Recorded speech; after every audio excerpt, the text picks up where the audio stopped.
Hello, my YouTube family. Let's start learning. And you know, learning equals to earning. Hello, my YouTube family.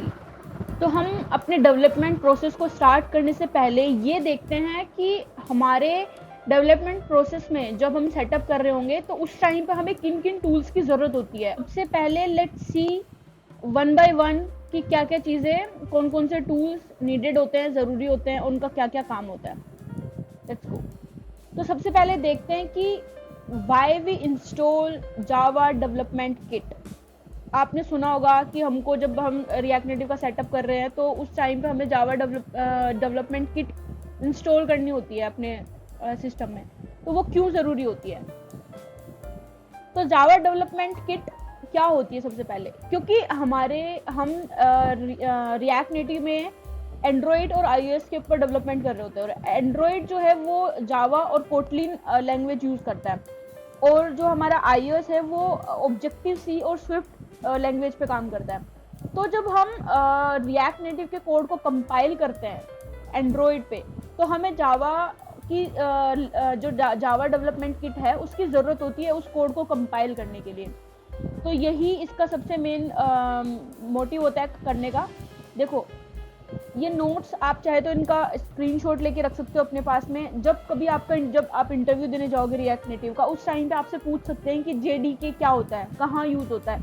तब आपसे पूछ सकते हैं कि मेट्रो बंडलर क्या होता है, नोड की रिक्वायरमेंट क्यों होती है, एक्स कोड कहाँ काम आता है, एंड्रॉइड स्टूडियो कहाँ काम आता है, कैसे हम इन चीज़ों को, वो सब चीज़ें हमें समझनी बहुत इंपॉर्टेंट है। अगर हम एक सही डेवलपमेंट करना चाहते हैं, एक अच्छे डेवलपर बनना चाहते हैं, हर इंटरव्यू क्रैक करना चाहते हैं उस प्रोसेस में, तो हमें हर टूल्स की इन डेप्थ नॉलेज होनी चाहिए कि क्या क्या टूल्स का क्या क्या काम होता है। The simple answer is the native code can not be executed by the JS interpreter. हम नोड लैंग्वेज, जो हम नोड इंस्टॉल कर रहे हैं, वो जावा स्क्रिप्ट के कोड को कंपाइल करता है, ठीक है, लेकिन वो हमारे जावा के कोड को कंपाइल नहीं कर पाएगा, ऑब्वियसली नहीं कर पाएगा। तो उसके लिए हमें सेपरेट डेवलपमेंट किट की रिक्वायरमेंट होती है, ठीक है। This means that JS has been executed separately and native code has to be executed separately. Means node JavaScript के कोड को कंपाइल करेगा and JDK Java development kit हमारे जावा के कोड को और कोटलिन के कोड को कंपाइल करेंगे, इसलिए हमें JDK की रिक्वायरमेंट होती है। अब हम देखते हैं कि इसमें हमें नेक्स्ट किस चीज़ की हमें ज़रूरत होती है, वो होता है नोड जेएस। तो नोड जेएस का क्या काम होता है, नोड जेएस क्यों यूज होता है रिएक्ट नेटिव में, वो हम देखते हैं। तो the role of Node JS in React Native is to access npm and packages, maintain the packages installed by npm, ठीक है। क्योंकि रिएक्ट नेटिव में आपको पता होगा कि हम npm के थ्रू कमांड्स रन करते हैं, पैकेजेस इंस्टॉल करते हैं, npm create react app, npm create react native, तो काइंड ऑफ थिंग, एंड बहुत सारे हम पैकेजेस इंस्टॉल करेंगे जब हम रिएक्ट नेटिव ऐप सेटअप करेंगे। तो उसके लिए नोड जेएस हमें बहुत मतलब नोड जेएस हमारे लिए इम्पोर्टेंट हो जाता है। तो नोड जेएस हमको इंस्टॉल करना पड़ता है अपने सिस्टम में। नोड जेएस का ही पैकेज मैनेजर होता है npm, तो वो नोड जेएस के साथ में इंस्टॉल हो जाता है, उसको सेपरेटली इंस्टॉल करने की जरूरत नहीं होती है। तो जावास्क्रिप्ट का नोड जेएस क्या है? बेसिकली नोड जेएस जावास्क्रिप्ट का रन टाइम इन्वायरमेंट है। मींस जावास्क्रिप्ट को रन करने के लिए जिन जिन टूल्स की, जिन चीज़ों की ज़रूरत होती है, वो सब नोड जेएस पैकेज के अंदर आती है। तो वो हमको इंस्टॉल करना पड़ता है अपने सिस्टम में, ठीक है। तो नोड जेएस बेसिकली है क्या? नोड जेएस एक server side JavaScript run time environment है। जो कंपाइल्ड जावास्क्रिप्ट कोड होगा उसको मेट्रो बंडलर यूज करेगा बंडल करने के लिए।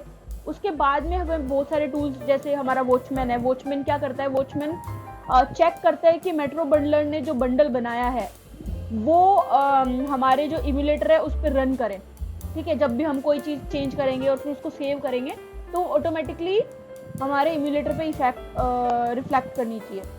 मीन्स हमको दोबारा से उसको बंडल बनाना और वो सब चीज़ें नहीं करनी, हमें वॉचमैन हमारा ये प्रोसेस करता रहेगा, बंडलर हमारा ये प्रोसेस करता रहेगा, मेट्रो बंडलर। तो ये सब आपस में कम्युनिकेट करके हमारे कोड को एग्जीक्यूट करते हैं। ठीक है, तो लेट्स सी, आगे देखते हैं। अब हम देखते हैं कि मेट्रो बंडलर क्या होता है, मेट्रो बंडलर की रिक्वायरमेंट कहाँ आती है। तो जैसे मैंने बताया कि नोड जेएस, क्योंकि जो रिएक्ट नेटिव है वो जावास्क्रिप्ट में लिखी हुई है, तो जावास्क्रिप्ट के कोड को बंडल करने के लिए हमारा नोड जेएस तो उसको कंपाइल करेगा कोड को, फिर उस कंपाइल्ड कोड को जो बंडल बनाएगा, आपने सुना होगा कि हम लोग बिल्ड बनाते हैं, जब भी हमें ऐप को रिलीज करना होता है तो हम बिल्ड बनाते हैं। तो वैसे ही जब हम डेवलपमेंट इन्वायरमेंट के अंदर अपने रिएक्ट नेटिव के कोड को जब एमुलेटर पे रिलीज करते हैं तो उसके लिए हमें बंडल बनाना पड़ता है। तो उसके लिए जो टूल यूज होता है वो होता है मेट्रो बंडलर। अब मेट्रो बंडलर का हम देखते हैं। मैंने बहुत प्रिसाइज रिसर्च करके ये नोट्स बनाए हैं, आप चाहो तो इनका स्क्रीनशॉट ले सकते हो, ये आपको बहुत हेल्प करेंगे जब आप कभी रिएक्ट नेटिव का इंटरव्यू जब आप प्रिपरेशन कर रहे होंगे उस टाइम पे, तब आपसे पूछा जाएगा ये सब चीजें। तो मेट्रो बंडलर क्या होता है, बंडल करता है जावास्क्रिप्ट के कोड को, और उस बंडल्ड कोड को जो जावास्क्रिप्ट का क्योंकि वो बहुत बड़ी जावास्क्रिप्ट की बिग फाइल होती है जिसके अंदर सारे पैकेजेस का कोड होता है, और हमारे हमने जो कोड लिखा है वो भी होता है, प्लस और भी बहुत डिपेंडेंसी फाइल्स होती है, वो सब एक बहुत बड़ी जावास्क्रिप्ट फाइल के अंदर कंपाइल कर दी जाती है, मिनिफाइड कर दी जाती है। उसके बाद हमारा मेट्रो बंडलर एक पोर्ट पे 8081, ये आप याद रखना, इस पोर्ट पे हमारा जो सर्वर है वो रन करता है। अब ये सर्वर जब इस सर्वर के थ्रू जब वो फाइल रिक्वेस्ट करते हैं तो वो इम्यूलेटर पे रन करती है, वॉचमैन उसको चेक करता है कि क्या क्या चेंजेस है इसके अंदर, क्या अपने को रिफ्लेक्ट करना है, वो फिर हमें यूआई को फिर रिफ्लेक्ट करने के काम आता है, इम्यूलेटर पे उसको रन करता है। ठीक है, तो ये सब चीजें होती है। तो यहाँ पे हमारा नोड जेएस काम आता है। लेट्स सी, आगे देखते हैं।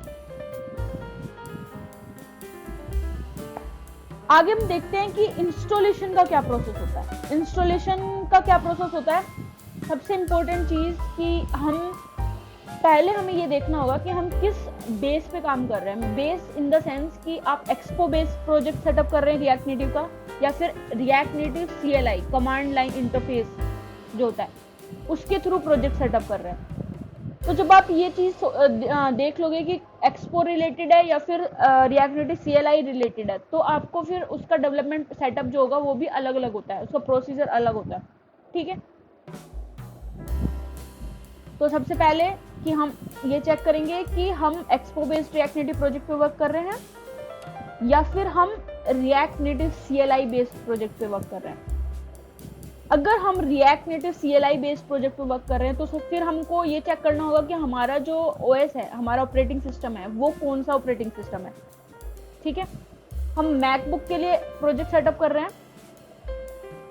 अगर हम मैकबुक में प्रोजेक्ट सेटअप कर रहे हैं तो हम एंड्रॉयड के लिए भी डेवलपमेंट कर सकते हैं और मैक के लिए भी डेवलपमेंट कर सकते हैं। ठीक है, मीन्स अगर हमारा ऑपरेटिंग सिस्टम मैकबुक है हमारे पास, तो हम एंड्रॉयड स्टूडियो भी सेटअप कर सकते हैं और एक साथ हमारा एंड्रॉयड भी चलेगा और iOS भी चलेगा। तो दोनों इम्यूलेटर और सिम्युलेटर दोनों साथ में वर्क करेंगे। ठीक है, हम इधर कोड लिखेंगे और इधर हमको पता चल जाएगा कि एंड्रॉयड पे कैसा दिख रहा है एंड iOS पे कैसा दिख रहा है।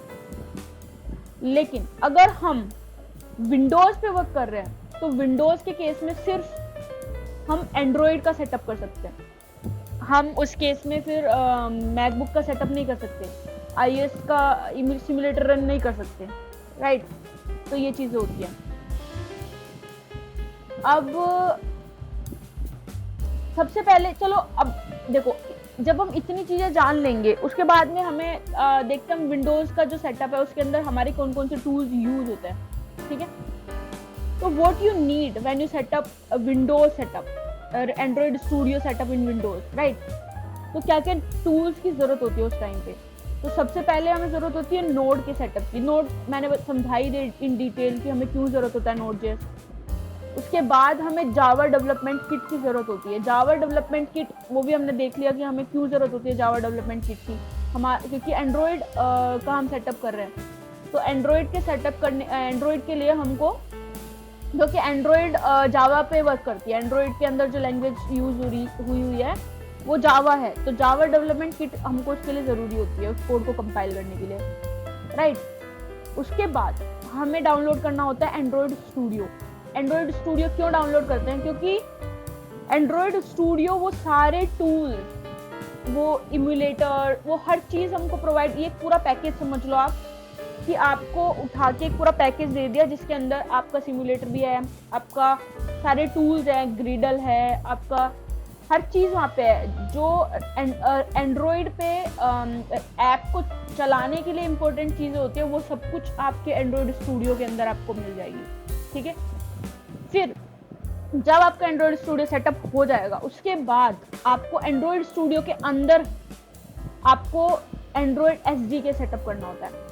अब हम देखते हैं कि एंड्रॉयड एसडीके होता क्या है और इम्यूलेटर होता क्या है, ठीक है।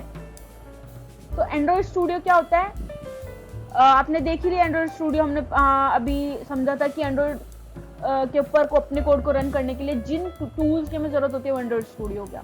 अब एंड्रॉयड स्टूडियो के अंदर हमको किन किन चीज़ों की क्या डाउनलोड करना पड़ता है? सबसे पहले हमको एसडीके सेटअप करना पड़ता है अपना। एसडीके क्या होता है? Software development kit. मतलब हमारा ऐप किस एसडीके पे वर्क करेगा, ठीक है। कौन कौन से उसके अंदर मतलब एंड्रॉयड के भी तो अपडेट्स होते हैं ना, एंड्रॉयड अपडेट्स हर रिलीज करता है। जैसे हम अपने ऐप को डेवलप करते हैं तो रिलीज करते हैं ना उसको, उसके अपडेट्स रिलीज करते हैं, राइट। तो एंड्रॉयड स्टूडियो भी तो, जैसे हम एंड्रॉयड स्टूडियो के अंदर भी अपडेट आते रहते हैं, ठीक है। हमारे ऐप के अंदर हमारा फ़ोन एंड्रॉयड फ़ोन होता है, जब उसके अंदर आप देखते हो कि अपडेट आते हैं हमेशा, हम फिर उनको डाउनलोड करते हैं। तो वैसे ही हमारे एंड्रॉयड स्टूडियो के अंदर भी एक सॉफ्टवेयर डेवलपमेंट किट होता है, राइट। उसके अंदर सारे अपडेट्स होते हैं, हम कौन से एंड्रॉयड पे काम करना चाहते हैं, ठीक है, 11 पे, 13 पे, वो सब कुछ। तो Android SDK includes N Android device emulator, ठीक है। जिस एसडीके को आप सेटअप करोगे, जो भी वर्जन आप सेटअप करोगे, उसी के अकॉर्डिंग आपको इम्यूलेटर मिलेगा। मतलब पुराना चाहिए तो पुराना मिल जाएगा, नया चाहिए तो नया मिल जाएगा, ठीक है। मतलब आप ये समझ लो कि दुनिया के जितने भी एंड्रॉयड बेस्ड फ़ोन है वो आपको मिल जाएंगे। आप कोई भी फ़ोन उस पर डाउनलोड कर सकते हो एसडीके सेटअप करके, और उसको रन कर सकते हो और अपना ऐप देख सकते हो चला के उस पर्टिकुलर फ़ोन पे कि वो कैसा दिखेगा। सैमसंग का फ़ोन है, पिक्सल का फ़ोन है, कोई भी फ़ोन, ठीक है, जो एंड्रॉयड बेस्ड फ़ोन है, वो सब कुछ आप देख सकते हो उसको। तो वर्चुअल एंड अब इम्यूलेटर क्या होता है, सबसे पहले ये समझो। इम्यूलेटर होता है एक वर्चुअल डिवाइस। मतलब आपको एक फ़ोन होता है, मान लो आपके पास एक फ़ोन है, ठीक है, जिसमें आप ऐप इंस्टॉल करते हो और चलाते हो, तो वो एक फिजिकल फ़ोन होता है। मतलब आपको सिर्फ सॉफ्टवेयर नहीं मिल रहा उसके साथ, मतलब आपको सिर्फ एंड्रॉयड नहीं मिल रहा, वो एंड्रॉयड बेस्ड फ़ोन है, ठीक है। मतलब सॉफ्टवेयर उसके अंदर एंड्रॉयड का है, बट उसके अंदर बहुत सारी फिजिकल डिवाइसेस होती है, जैसे कैमरा होती है, उसके अंदर आपका स्पीकर होगा, बहुत सी चीज़ें होगी उसके अंदर, ठीक है, मेमोरी वगैरह। तो वो सब एक फिजिकल फ़ोन हो गया। अब जो हमारा इम्यूलेटर है वो होता है वर्चुअल डिवाइस। वर्चुअल डिवाइस जो दिखता है बिल्कुल फिजिकल फ़ोन की तरह है, बट आप उसको छू नहीं सकते हो, आप उसका कैमरा यूज़ नहीं कर सकते, क्योंकि उसके अंदर आप फिजिकल हार्डवेयर नहीं है, ठीक है, वो सिर्फ एक सॉफ्टवेयर है। अब सॉफ्टवेयर के अंदर उसके अंदर सब कुछ होगा, आप उसके अंदर गूगल चला सकते हो, यूट्यूब चला सकते हो, आप उसके अंदर कोई चीज़ सर्च करनी है, कुछ भी फाइल डाउनलोड करनी, सब कुछ आप कर सकते हो उसके अंदर, ठीक है। बट वो चीज़ें नहीं कर सकते जो आप, जिसके लिए आपको हार्डवेयर की ज़रूरत होती है। जैसे आपको सेल्फी क्लिक करनी है, आप नहीं कर पाओगे, आपको किसी से कॉल करना है, वो आप नहीं कर पाओगे, ठीक है। तो किसके लिए आपको स्पीकर वगैरह की ज़रूरत होती है, ठीक है, माइक्रोफोन एंड ऑल, तो वो सब चीज़ आप नहीं कर पाओगे। तो लेकिन आप अपना ऐप उसके अंदर चला के देख सकते हो, आप ऐप से रिलेटेड हर चीज़ उसके अंदर कर सकते हो, ठीक है। तो ये हमारा इम्यूलेटर हो गया। एंड्रॉयड स्टूडियो आपको इम्यूलेटर डाउनलोड करने की सारे टूल्स जो होते हैं वो सब आपको प्रोवाइड कराता है, और विदाउट यूजिंग फिजिकल डिवाइस आप डेवलपमेंट कर सकते हो। अब इसका सेटअप है, ये पूरा प्रोसेस है, ये अब हम आगे भी देख सकते हैं, जब हम सेटअप करेंगे वो तब हम आगे देख लेंगे। बट अब आगे हम देखते हैं कि क्या चीज़ की ज़रूरत होती है। फिर उसके बाद जब ये सब सेटअप हो जाएगा, इन्वायरमेंट सेटअप हो जाएगा, ठीक है, उसके बाद हम रिएक्ट नेटिव ऐप को क्रिएट करेंगे अपने सिस्टम पे, क्योंकि ऑब्वियस मतलब आप सब कुछ सेटअप कर रहे हो, किसके लिए कर रहे हो? React native app setup create करने के लिए कर रहे हो ना। तो आप जब ये सेटअप हो गया उसके बाद आप रिएक्ट नेटिव ऐप क्रिएट करोगे, सिंपल। तो रिएक्ट नेटिव ऐप कैसे क्रिएट करते हैं? हम npm से क्रिएट करते हैं। जो नोड हमने इंस्टॉल किया है वो उसका npm पैकेज मैनेजर जो होगा उससे हम ऐप क्रिएट करेंगे। और जब हमारा ऐप क्रिएट हो जाएगा फिर हम उसको रन करके देखेंगे कि हमारे वो इमुलेटर पे परफेक्टली वर्क कर रहा है कि नहीं कर रहा है। तो ये हमारा प्रोसेस है। And at last learn equals to earn. So इसी नोट के साथ हम कल मिलते हैं और चीजें सीखते हैं और अपनी लाइफ को बेटर से सुपर बनाते हैं। Thanks for watching this video.